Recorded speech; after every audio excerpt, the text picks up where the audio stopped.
বাংলাদেশকে আক্রমণ করতেই যাবে কেন? বাংলাদেশ আমাদের নিজেদের বাচ্চা। বাবারা কখনো বাচ্চাদেরকে আক্রমণ করে? বাচ্চাদের কখনো আক্রমণ করে? বাংলাদেশ আপনাদের বাচ্চা কেন হতে যাবে? কেন? বাংলাদেশ একটি স্বাধীন সার্বভৌমত্ব রাষ্ট্র। অবশ্যই প্রতিবেশী বদল করা যায় না। আমাদের একটা দুষ্টু বদমাইশ প্রতিবেশী পাকিস্তান আছে। প্রতিবেশীকে আমরা সবক শেখাতে পারি। কি লাগবে বলুন, সাপ্লাই দিচ্ছি। ডিম লাগবে, সাপ্লাই দিচ্ছি 2 ঘন্টা। উন্মাদের মতন যারা ভারত বিরোধিতা করছে তারা করে লাভটা কি পাবে? আরিফ ভাই আমাকে লজিকটা বোঝান। আপনারা পাকিস্তানে হতে চান, আপনারা লিবিয়া সিরিয়া হতে চান, মানে কেন? মানে লোকে তো ভালোটা নেয়। ভারত, আমেরিকা, চায়না, রাশিয়া এদের সাথে আপনারা বন্ধুত্ব বাড়ান। আপনারা পাকিস্তানের সাথে বন্ধুত্ব বাড়াচ্ছেন, সিরিয়ার সাথে বন্ধুত্ব বাড়াচ্ছেন। লজিকটা কি আরিফ ভাই? মহিব রঞ্জন ভাই, আমি আপনাকে অসংখ্য ধন্যবাদ জানাই এই প্রশ্নটা করার জন্য, কারণ আমার খুব আগ্রহ ছিল আপনি যেন আমাকে এই প্রশ্নটা করেন।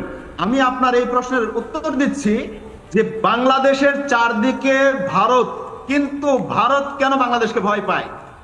আমি সেটা জানতে চাই। ভারত কেন বাংলাদেশকে ভয় পায়?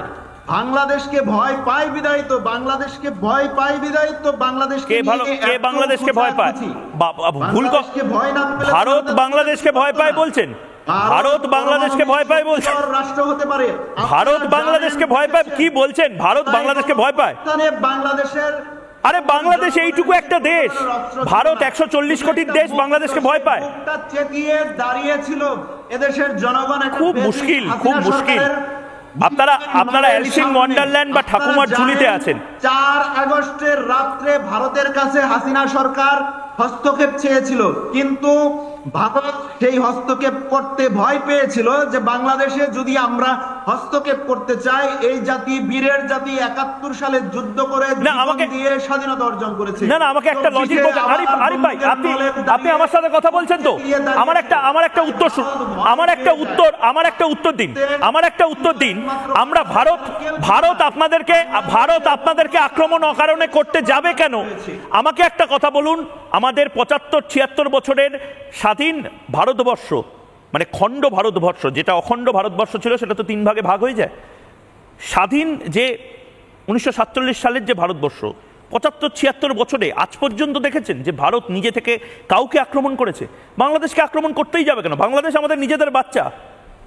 বাবারা কখনো বাচ্চাদেরকে আক্রমণ করে? নিজের লাল্লা আছে, আমাদের দেশের রাম লাল্লা আছে, আর বাংলাদেশ হচ্ছে আমাদের লাল্লা। বাংলাদেশ আমাদের বাচ্চা। বাংলাদেশকে বাবা কেন আক্রমণ করবে? বাবা মা বাচ্চাকে আক্রমণ করে? গোটা বাংলাদেশ আমার বাচ্চা, গোটা বাংলাদেশ আমাদের বাচ্চা। বাচ্চাদের কখনো আক্রমণ করে? বাংলাদেশ আপনাদের বাচ্চা কেন হতে যাবে? কেন? বাংলাদেশ একটি স্বাধীন সার্বভৌমত্ব রাষ্ট্র। অবশ্যই, কিন্তু ভারতের থেকেই তো বাংলাদেশটা বেরিয়েছে। আরে বাংলাদেশ তো মঙ্গল গ্রহ থেকে এসে টুক করে পড়েনি। বাংলাদেশ কি আম গাছ থেকে আম পড়ার মতন নাকি? বাংলাদেশ এসেছে ভারত থেকে। তা ভারতের বাচ্চা না? আমি স্নেহর সাথে বলছি, আমাদের বাচ্চা, আমাদের জান দিয়ে আমরা বাঁচাবো। যুদ্ধের মধ্য দিয়ে এই বাংলাদেশ স্বাধীন হয়েছে। অবশ্যই হয়েছে, পাকিস্তান রাজাকারদের বিরুদ্ধে যুদ্ধ করে। আর আপনাদের হাতে যে অস্ত্রগুলো তুলে দেওয়া হয়েছিল সেগুলো ভারতীয় সেনা প্রশিক্ষণ দিয়েছে। এগুলো অকৃতজ্ঞের মতন কেন বলছেন? আপনারা আওয়ামী লীগকে প্রশিক্ষণ দিয়েছিলেন। আওয়ামী লীগ, তার মানে আওয়ামী লীগ শুধু স্বাধীনতার লড়াই লড়েছে? আপনারা রাজাকার ছিলেন? আওয়ামী লীগ শুধু প্রস্তুতি নিয়েছিল? আরে আওয়ামী লীগকে শুধু স্বাধীনতার লড়াইয়ের প্রশিক্ষণ দেওয়া হয়েছে? কি বলছেন? আসতে পারেন নাই তো? স্বাধীনতার লড়াইয়ের প্রশিক্ষণ কাকে দেওয়া হয়েছে? আর আপনারা শেষ সময়ে এসেছিলেন পাকিস্তানের ফেলে যাওয়া কিছু অস্ত্র এবং সরঞ্জাম, সামরিক যে যান, এগুলো আপনারা কুড়িয়ে নেওয়ার জন্য আপনারা সেগুলো ডাকাতি করে নিয়ে গেছেন, চুরি করে নিয়ে গেছেন। এর জন্য বাংলাদেশে এসেছিলেন। আপনারা স্বাধীনতা যুদ্ধে বাংলাদেশকে সহযোগিতা করেন নাই তো, নিজেদের আখের গোছানোর জন্য বাংলাদেশে এসেছিলেন। বাংলাদেশের মানুষ সেটি জানে, ভারতের জনগণ সেটি বিশ্বাস করে। আপনারাই মুখের সব বুঝলাম। আপনার বিপ্লব দীর্ঘজীবী হোক। আপনাদের কাগুজে বাঘ হওয়া দীর্ঘজীবী হোক। আমাকে একটা লজিক বোঝান। আজ আমি লজিকের জন্য টানা আপনাদেরকে জিজ্ঞেস করি, এটা কি লজিক? মানে এটা তো একটা বাচ্চা ছেলে বা মেয়েও বোঝে যে ভারত থেকে আপনারা বাংলাদেশে চাল আনছেন, কয়েক কোটি কিলো চাল, সব মানলাম। এটাই তো স্বাভাবিক হওয়া উচিত যে দেশটার চারপাশটা ভারত ঘিরে রাখা, ভারতের সাথে আপনাদের জল, আপনাদের স্থল, সমস্ত কিছু ভারতের সাথেই শেয়ার করতে হবে। আপনারা একদিন চাইলেন যে ভারতের ওপর রাগ হয়ে গেল, আপনারা ব্যাগপত্র নিয়ে দৌড়ে চলে আমেরিকার প্রতিবেশী হতে পারবেন না। আপনাদের মনে মনে আপনারা গজওয়াতুল হিন্দ করতে চান বলে আপনারা একদিন ব্যাগপত্র তুলে নিয়ে সিরিয়ার পাশের প্রতিবেশী হতে পারবেন না। প্রতিবেশী আমরাই থাকবো। আমাদের জানেন তো, একজন প্রাক্তন প্রধানমন্ত্রী, তার জন্মদিন দুদিন আগে গেল, অটল বিহারী বাজপেয়ী, তিনি বলতেন যে প্রতিবেশী বদল করা যায় না, আমাদের একটা দুষ্টু বদমাইশ প্রতিবেশী পাকিস্তান আছে, প্রতিবেশীকে আমরা সবক শেখাতে পারি। আমি আবারও বলছি, আরেকটা ম্যাপ দেখাচ্ছি আসিফ ভাই। সঞ্জয় শাস্ত্রী ভারতের তরফ থেকে রয়েছেন, সঞ্জয় শাস্ত্রীর কাছেও যাব, কিন্তু আরিফ ভাই একটা ম্যাপ দেখাচ্ছি এবং বাংলাদেশের মানুষকেও দেখাচ্ছি। মানে এটা কি লজিক, এটার যুক্তি কি? দেখুন, চায়না থেকে, চীন প্রদেশ থেকে পণ্য, মানে ভারত থেকে পণ্য নেবে না, ভারত থেকে পণ্য বয়কট করার কথা বিএনপি নেতারা বলছেন। রুহুল রিজভী সাহেব যদি দেখেন, চায়না থেকে পণ্য নিয়ে ওই এই থাইল্যান্ড, ক্যাম্বোডিয়া হয়ে আস্তে আস্তে আস্তে আস্তে বাংলাদেশে চট্টগ্রাম ছাড়া অন্য কোথাও ঢোকে না। ভালো করে বুঝুন, 14 দিন সময় লাগে চায়না থেকে। একটা ফুল স্পিডে অত অত্যাধুনিক জাহাজেও 14 দিন মতন সময় লাগবে চায়না থেকে। আর পাকিস্তান থেকে, পাকিস্তান এখন আপনাদের ফেভারিট দেশ হয়েছে, বাংলাদেশবাসীকে বলছি, আপনাদের নয়নে শয়নে স্বপনে সব জায়গাতে পাকিস্তান থেকে করাচি হয়ে যদি আসতে হয় তাহলে 16 দিন লাগবে। কস্টিং তো আপনাদের বাড়বে। আর ভারত থেকে শত্রুতা করছেন, ভারতের বিরুদ্ধে শত্রুতা করছেন, ভারতকে চমকাচ্ছেন, তো ভারত থেকে কত দিন লাগে? 2 ঘন্টা, পেট্রাপোল বেনাপোল, এপারের দিনাজপুর ওপারের দিনাজপুর। এই শিলিগুড়ির চিকেন স্নেক নিয়ে নেবো, এই নিয়ে নেবো, শিলিগুড়ির জাস্ট ওপারটা হচ্ছে বাংলাদেশ। 2 ঘন্টার মধ্যে আরিফ ভাই কি লাগবে বলুন, সাপ্লাই দিচ্ছি। ডিম লাগবে, সাপ্লাই দিচ্ছি 2 ঘন্টা। বাংলাদেশ ভারতের চাল খাচ্ছে, ডাল খাচ্ছে, তেল ব্যবহার করছে, সব ব্যবহার করছে।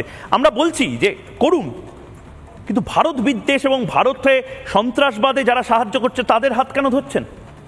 ভারত বিদ্বেষী বাংলাদেশের মানুষ নয়, কারণ ভারতের মানুষ আপনারা আমাদেরকে বিদ্বেষী হিসেবে উপস্থাপন করছেন না। স্পষ্ট আমি আবারও বলছি, বাংলাদেশের সাধারণ মানুষ ভারত বিদ্বেষী নয়। ঠিক বলেছেন মোহাম্মদ ইউনূস, এবং আপনারা ভারত বিদ্বেষী একটা জায়গা তৈরি করছেন পাকিস্তানের দালালি করার জন্য। ভুল বলেছি না? ঠিক বললাম না ভুল? এই জন্য ডক্টর মোহাম্মদ ইউনূসের সরকারকে আমরা প্রতিষ্ঠিত করেছি। গণ অভ্যুত্থান হয়েছে, একটি ফ্যাসিস্ট হাসিনা সরকার ছিল, সেই সরকারকে আমরা পরাজিত করেছি। আপনাদের দেশে গিয়ে পালিয়েছে, পৃথিবীর কোন রাষ্ট্র তাকে জায়গা দেয়নি, আপনারা কাঙালি হয়ে তাদেরকে জায়গা দিয়েছেন। এত মানে অবস্থা হয়েছে আপনাদের যে তাকে জায়গা না দিলে আপনারা খুশি হতে পারতেছেন না, সেই জন্য আপনারা তাকে জায়গা দিয়েছেন।